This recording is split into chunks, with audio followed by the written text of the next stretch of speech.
Good morning students.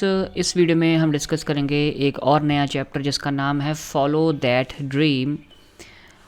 Follow that dream हमने series start की हुई है क्लास 9th इंग्लिश की जो बुक है कावेरी, उसके ऊपर और भी वीडियोस हमने बनाई हैं जिनकी प्लेलिस्ट का लिंक आपको इस वीडियो के डिस्क्रिप्शन में मिल जाएगा, आप देख सकते हैं। तो इस चैप्टर का नाम है फॉलो दैट ड्रीम। आइए जानते हैं ये चैप्टर किसके बारे में है, क्या स्टोरी है। सबसे पहले हम मतलब जानते हैं। फॉलो दैट ड्रीम का मतलब क्या होता है। Follow, FOLLOW, follow that dream, उस सपने का पीछा हम करें। फॉलो दैट ड्रीम यानी कि हम अपने सपने को पाने की कोशिश करें। Follow that dream. The following excerpt is a letter taken from a collection titled My Daughter, My Friend by Irene Chua। Irene चुआ कोई राइटर हुए हैं, उन्होंने कोई बुक्स की कलेक्शन होगी या स्टोरीज़ की कलेक्शन होगी या लेटर्स की कलेक्शन होगी। उस कलेक्शन क्या हो गया कि उसमें ऐसा मान लेते हैं कि आयरीन चुआ जी ने काफ़ी सारे लेटर्स लिखे हैं। उन लेटर्स के समूह को, कलेक्शन को माई डॉटर माई फ्रेंड नाम दिया है। तो उन्हीं की एक कलेक्शन में से एक लेटर ये लिया गया है जिसकी स्टोरी इस चैप्टर में बताई गई है। एक्सर्प्ट का मतलब क्या होता है? EXCERPT। Excerpt. Excerpt. Excerpt. इसको क्या पढ़ते हैं? एक्सर्ट। देखते हैं, Ctrl+C, इसकी प्रोनाउंसिएशन देखते हैं। Excerpt. एक्सर्प्ट, एक्सर्प्ट ही पढ़ते हैं। Short piece taken from a book, film और पीस ऑफ म्यूज़िक। अच्छा, कोई अंश, थोड़ा सा पोर्शन ले लिया। एक्सर्प्ट क्या होता है? A portion. Here she shares her deepest thoughts as a mother with her daughter Ming. तो आयरीन चुआ जो हैं, उनकी जो कलेक्शन है माई डॉटर माई फ्रेंड, और उसमें से लिया गया है एक पोर्शन, इस चैप्टर में लेटर लिया गया है। और उसमें क्या करते हैं, अपने डीपेस्ट थॉट्स, जो उनके बहुत गहरे विचार होते हैं, एक माँ की तौर पे वो अपनी बेटी से साझा करते हैं इस चैप्टर में जो भी लेटर दिया गया है उसमें। और डॉटर का नाम यहाँ पे मिंग आ गया, मिंग। तो मिंग डॉटर का नाम है, आयरीन चुआ मदर का नाम है। The letters celebrate the special bond that often exists between a mother and her teenage daughter. कि जो ये लेटर्स हैं, ठीक है, जो कलेक्शन में लेटर्स हैं, my daughter my friend collection में जो लेटर्स हैं, वो एक माँ अपनी बेटी को लिखती है और सेलिब्रेट करती है जो भी एक गहरा रिश्ता होता है, एक स्पेशल बॉन्ड होता है माँ और उसकी टीनेज डॉटर में, बेटी में। ठीक है, कि डॉटर अभी एडल्ट नहीं हुई है, टीनेज ही है। टीनेज मैं आपको बताऊं कितनी उम्र होती है? टीन एज 13 से 19 साल के बीच मानी जाती है teenage. The mother shares valuable insights into life, equipping her daughter for its challenges. Insights मतलब क्या होता है? Clear and deep understanding. कि जो माँ है इन लेटर्स में अपनी ज़िंदगी के प्रति जो उनके बिलीव्स हैं, जो इनसाइट्स हैं, जो तजुर्बे हैं, जो एक्सपीरियंस है ज़िंदगी को लेके, वो साझा करते हैं अपनी डॉटर के साथ इन लेटर्स के ज़रिए, ताकि उनकी डॉटर को आने वाले ज़िंदगी के चैलेंजेस के लिए वो तैयार कर सकें। तो अब शुरू हुआ है उनका लेटर। 19 जून 1995 लेटर के ऊपर डेट है। डियर मिंग, अपनी बेटी को कह रहे हैं, by all means follow that dream. By all means follow that dream, बहुत प्यारी लाइन रही गई है। By all means follow that dream. इसका मतलब क्या हुआ हिंदी में? हर हाल में उस सपने का पीछा करें, कि निश्चित रूप से, कि बिल्कुल डिटर्मिनेशन के साथ निश्चित होके अपने उस सपने को पूरा करें, बिना किसी डाउट के, बिना किसी संदेह के, बिना किसी डाउट के आप अपने उस सपने को पूरा करें। पहली लाइन यहीं से शुरू की है मदर ने, great man and women become great because they have a dream and they pursue it till it comes true. महान आदमी और औरतें महान इसलिए बनी हैं क्योंकि उनके पास एक सपना था और उन्होंने उसको परस्यू किया, यानी कि उस सपने को पूरे करने की हर एक कोशिश की। कब तक कोशिश की? जब तक वो सपना सच नहीं हो गया। What differentiates greatness from the ordinary is how much effort and sacrifice people invest to realize their dream. Greatness को, महानता को जो चीज़ अलग बनाती है साधारण से, वो है कि कितना एफर्ट करना पड़ता है, हार्डवर्क करना पड़ता है और कितनी चीज़ें छोड़नी पड़ती हैं, सेक्रीफाइस करनी पड़ती हैं अपने सपने को पूरा होते हुए देखने के लिए।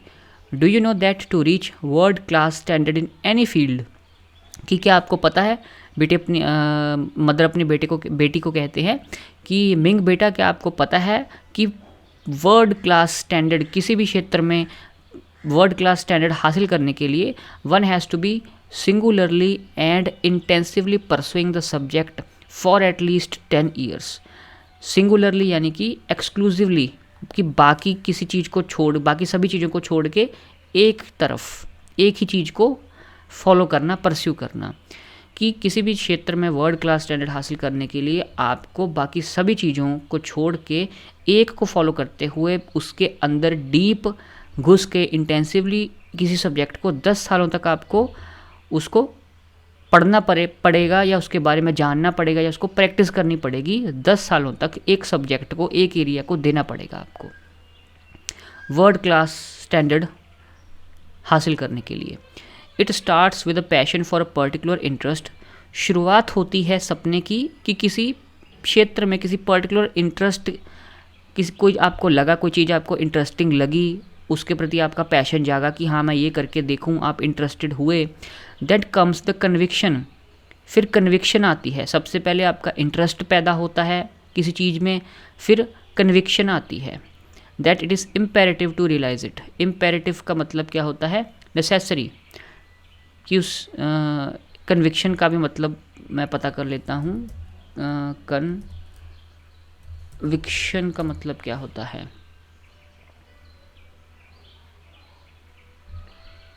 साइनोनियम देख लेता हूँ। आइडिया, फेथ, विश्वास। हाँ, कन्विक्शन का मतलब हो गया विश्वास, कि सबसे पहले आपका एक किसी चीज़ में इंटरेस्ट जागा, फिर आपको ये आइडिया आया, या आपका ये विश्वास बना कि उस जो भी इंटरेस्ट का काम है या चीज़ है उसको हासिल करना बहुत ज़रूरी है। Count the cost in 10 years of effort, financial investments and sacrifice. और उस चीज़ को हासिल करने के लिए, अपने सपने को हासिल करने के लिए आपको जो कीमत अदा करनी पड़ेगी उसको आप काउंट कर लो। 10 सालों का एफर्ट लगेगा, पैसा लगेगा और सेक्रीफाइस भी करना पड़ेगा, चीज़ों को आपको छोड़ना भी पड़ेगा, कुछ चीज़ों को। Then if it is still burning in your blood and you are ready to commit your self to the task, plunge. Plunge का मतलब होता है throw one self into the activity, कि अपने को उस काम में झोंक दो।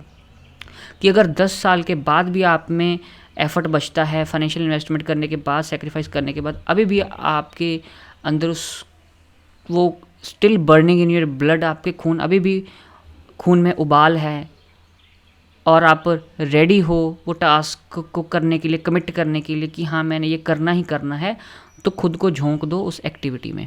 It could be in any field, और ये किसी भी क्षेत्र में हो सकता है, चाहे वो खेलों का क्षेत्र है, चाहे वो विज्ञान है, कला है, बिजनेस है या कोई डिज़ाइन है। The road may be uphill most of the way. ज़्यादातर रास्ता अपहिल ही है, कि ईजी नहीं है, अपहिल है। जैसे पहाड़ चढ़ते वक्त रास्ता अपहिल होता है। And often you are buoyed up only by the knowledge that buoyed up का मतलब हो गया kept afloat, कि तैरते रहना।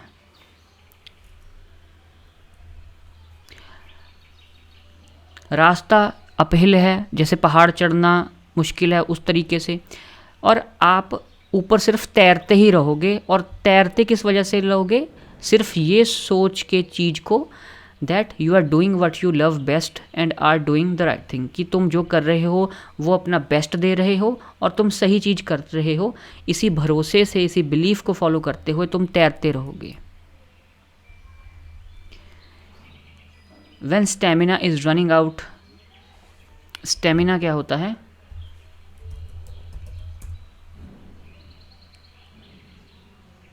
दम, दम, दमखम। When stamina is running out, जब आपका दम, आपकी हिम्मत, आपकी ताकत ख़त्म हो रही है, the prospect of success will keep you on track. तो कामयाबी मिलने का जो पॉसिबिलिटी है वो आपको अपने रास्ते पे बनाए रखेगी। When you watch the Academy Awards for Best Actors and Actresses and Films, the winner always thanks a host of people that formed his or her support network. Academy Awards ना movies के क्षेत्र में बहुत वो होते हैं, famous awards होते हैं। Academy Awards, the Academy Awards are most commonly known as Oscars, are awards based on artistic and technical merit in film. Okay, Hollywood movies के लिए जो ऑस्कर्स होते हैं उनको ही एकेडमी अवार्ड्स कहते हैं। ओके, तो बेटी को कहती है मदर कि तुमने एकेडमी अवार्ड्स में देखा ही होगा जो उन ऑस्कर्स को जीतते हैं एक्ट्रेसेस या फिल्म्स, तो जो भी जीतने वाला होता है विनर, वो हमेशा बहुत ज़्यादा लोगों को अपना थैंक्स शो करता है, ग्रेटिट्यूड शो करता है, जो जिन्होंने उनको उस मुकाम तक पहुंचाने के लिए सपोर्ट की। So you see that for one winner there is a group of people who stood by him और हर। तो बेटा देखो तुम कैसे एक जो जीता है उसके पीछे कितने सारे लोग हैं जो उसके पीछे उसका सपोर्ट करके खड़े हैं। It is good to be able to fulfil your dreams, but for a lot of people dreams remain dreams. ये बहुत अच्छी बात है कि तुम अपने सपनों को पूरा करो, लेकिन बहुत ज़्यादा लोगों के लिए सपने सपने ही रह जाते हैं। Although everyone at one time or other has wistfully said to oneself, wistfully यानी कि लॉन्गिंगली, जैसे कि काश, ठीक है, कि हालांकि हर एक इंसान ने एक समय या दूसरे समय खुद से ये कहा है कि I wish I could be this और द अदर, कि काश मैं ये हो सकता या वो बन सकता। They have never got beyond just wishful thinking. और ऐसे ही जो ख्याली पुलाव हैं, विशफुल थिंकिंग है कि काश मैं ये कर सकता, काश मैं वो बन पाता, या काश मेरे पास ये होता, इससे परे वो जा नहीं पाए। They could have preferred to trade their dream for security, ऐसा हो सकता है कि उन्होंने अपने सपने छोड़ दिए सिक्योरिटी की वजह से, ठीक है, कि स्टेबल जॉब पाने के लिए, सैलरी पाने के लिए उन्होंने रिस्क नहीं लिया कि स्टेबल जॉब लग जाए, बहुत है, रिस्क नहीं कोई लिया। Perhaps circumstances changed their lives, हो सकता है कि जो उनके हालात हैं उन हालातों ने उनकी ज़िंदगी बदल दी जिसकी वजह से वो अपना ड्रीम्स हासिल नहीं कर पाए। I know of people whose dream was to go to the 10 I know of people whose dream was to go to the then Raffles College, now the National University of Singapore, but the Japanese invasion during World War II changed forever their destiny यानी कि किस्मत। कि मैं ऐसे लोगों को भी जानती हूँ जो राफल्स कॉलेज जाना चाहते थे, जो अब नेशनल यूनिवर्सिटी ऑफ सिंगापुर बन गया है, लेकिन जापान का इन्वेजन हुआ, ठीक है, बिना परमिशन के कंट्री में दाखिल हो गई जापानीज़ फोर्सेस वर्ल्ड वार 2 में। और इस जो ये इंसिडेंट था इंटरनेशनल लेवल का, इसकी वजह से वो लोग जो वो यूनिवर्सिटी में पढ़ना चाहते थे जाना चाहते थे उनकी किस्मत बदल गई कि वो जा ना पाए। I know two of people who had wished to finish secondary school but they had to go out to work so that they could support their siblings through school। और मैं ऐसे लोगों को भी जानती हूँ जो चाहते थे कि वो अपना 10th पास करें, सेकेंडरी स्कूल में जाएं, ठीक है, लेकिन उनको अपना स्कूल छोड़ के काम करना पड़ा, पैसे कमाने, उनको पैसे कमाने लगे पड़े, ठीक है, पैसे कमाने उनको लगना पड़ा ताकि वो अपने भाइयों को या बहनों को पढ़ा सकें स्कूल में।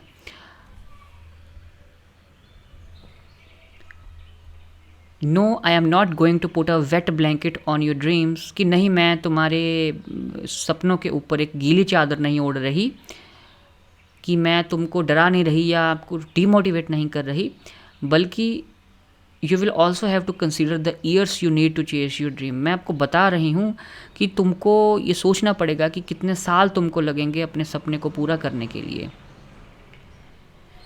After all the obstacles are considered, obstacles हो गया रुकावटें, कंसिडर यानी कि कंसिडर्ड का मतलब क्या होगा, ओके तो बीच में कॉल आ गई थी, आगे कंटिन्यू करते हैं। शुरू हो गया रिकॉर्डिंग क्या? ओके तो मदर कहते हैं कि after all the obstacles are considered, कि जब आप सारी मुश्किलें जो आने वाली हैं उनके बारे में आप सोच लेते हो कि हाँ मुझे इस तरीके की मुश्किल आ सकती है अपने ड्रीम को अचीव करने के सफ़र में। If the burning conviction is still coursing through your veins, और अभी भी अगर आपके नसों में वो बर्निंग कन्विक्शन, वो आपका बिलीफ अभी भी जल रहा है, उबल रहा है कि मैंने अपना सपना पूरा करना है, then go ahead and do something about it, तो चलो इसके बारे में कुछ करो। From my own experience life itself में चेंज अ पर्सनस ड्रीम्स, मेरा खुद का ऐसा एक्सपीरियंस है कि जो ज़िंदगी है, ज़िंदगी की वजह से भी लोगों के सपने बदल जाते हैं। These hopes and aspirations are no less than the original dream of younger days, और जो ये चेंज हुए होते हैं, जो भी आशाएं हैं, एस्पिरेशंस हैं, जो आप करना चाहते हो, बनना चाहते हो, ये जो आपकी ओरिजिनल ड्रीम थी आपके जवानी के दिनों में, उससे कम नहीं होते ये। To fulfil them you will need to negotiate a path through a maze of hurdles, और बदले हुए भी सपनों को जो ओरिजिनल ड्रीम्स से भी कम नहीं होते, उन सपनों को पूरा करने के लिए आपको एक रास्ता बनाना पड़ेगा थ्रू अ मेज़ ऑफ हर्डल्स, रुकावटों का जो मेज़ है उसमें से। मेज़ क्या होता है? भूल भुलैया जिसको कह देते हैं आप। The dream will take a much longer time to realise, जो सपना है, सपना पूरा होते होते बहुत टाइम उसको लगेगा। And the people who are participants in your dreamscape would be many more. Dreamscape क्या हो गया? अ वर्ल्ड ऑफ ड्रीम्स, सपनों की दुनिया। और जो लोग तुम्हारे सपनों की दुनिया में आएंगे, पार्टिसिपेट करेंगे, तुम्हारी मदद करेंगे सपने को पूरा करने के लिए, वो भी काफ़ी ज़्यादा जुड़ते जाएंगे। फॉर एग्ज़ाम्पल की उदाहरण देती है मदर अपने बच्ची को कि publishing this book is a dream I have chased in the last 10 years, कि इस किताब को पब्लिश करना, प्रिंट करके लोगों तक पहुंचाना कि लोग इसको पढ़ें, ये किताब छापना, इस किताब को छापने का सपने को मैं पिछले 10 सालों से चेज़ कर रही हूँ, इसके पीछे दौड़ रही हूँ। This was not the dream I had in my youth, मेरी जवानी में जो मेरा सपना था वो ये नहीं था कि मैं किताब छापूं, but my original dream has changed over the years, लेकिन मेरी जो ओरिजिनल ड्रीम थी वो साल गुजरते सालों के दौरान चेंज हुई है। I am really quite excited about it, और मैं बहुत एक्साइटेड हूँ। So I wish at least one of your dreams comes true too, तो मैं ऐसी आशा करती हूँ कि तुम्हारे सपनों में से कोई एक सपना जो है, एक सपना भी सच हो। लव मम, कि तुम्हारी प्यारी मदर। तो ये थी आपकी पोएम नहीं मतलब आपका स्टोरी थी इस चैप्टर की, ठीक है। तो एक मदर अपनी बेटी को कहते हैं, सपनों के बारे में बताते हैं कि सपनों को पूरे करने के लिए कम से कम 10 साल का आपका टाइम लगेगा, एफ़र्ट लगेंगे 10 साल तक, कॉन्टिन्यूस एफ़र्ट, और रुकावटें भी आएगी, रुकावटों को पार करके खुद रास्ता आपका बनाना पड़ेगा। और कोई भी ड्रीम आपकी बिना सपोर्ट के, लोगों के जो आपके साथ आपका साथ देंगे, उसके सपोर्ट के बिना लोगों के पूरी नहीं हो सकती। और जो सपने हैं वो हालात जो हैं वो सपनों को बदल देते हैं। कुछ सपने ऐसे होते हैं जो लोग सपने सोचते ही रहते हैं लेकिन एक्शन नहीं करते, ठीक है। और ऐसा भी हो सकता है जैसे जैसे आपकी उम्र बड़ी हो रही है तो बचपन में आप कुछ और सपने देखते थे, जवानी में कुछ आप और करना चाहते थे, लेकिन जो भी ओरिजिनल ड्रीम थी वो चेंज हो जाती है। और जो चेंज होती हैं ड्रीम्स, ठीक है, वो भी ओरिजिनल ड्रीम से कम नहीं होती। और 10 सालों के बाद भी अगर आप की किसी एक ड्रीम को 10 साल देने के बाद भी अगर आपके शरीर में वो ताकत बचती है और आपका हौसले बुलंद हैं, तो खुद को झोंक दो आप उस एक ड्रीम को पूरा करने के लिए। ये था आपका चैप्टर। और तो NCERT class 9th English Kaveri book के ऊपर हमारी सीरीज़ चल रही है, और पूरी प्लेलिस्ट का लिंक आपको मैं इस वीडियो के डिस्क्रिप्शन में दे दूंगा, आप देख सकते हैं। एंड आप चैनल को सब्सक्राइब कर सकते हैं। हमारा एक ही चैप्टर, एक ही पोएम हमारी बची है, आखिरी पोएम। टोटल हमारे 16 चीज़ें थी, 8 चैप्टर्स और 8 पोएम्स थी, तो 15 हमारे हो गए हैं, 16 एक ही बची है। एंड चैनल को आप सब्सक्राइब कर सकते हैं, वीडियोस को शेयर कर सकते हैं अपने दोस्तों के साथ, व्हाट्सएप ग्रुप्स पे, इंस्टाग्राम स्टेटस पे, ठीक है, अपने दोस्तों के साथ जो 9th में हुए हैं या होने वाले हैं। ऑलराइट, तो चैनल को सब्सक्राइब करना मत भूलिएगा। Thank you very much.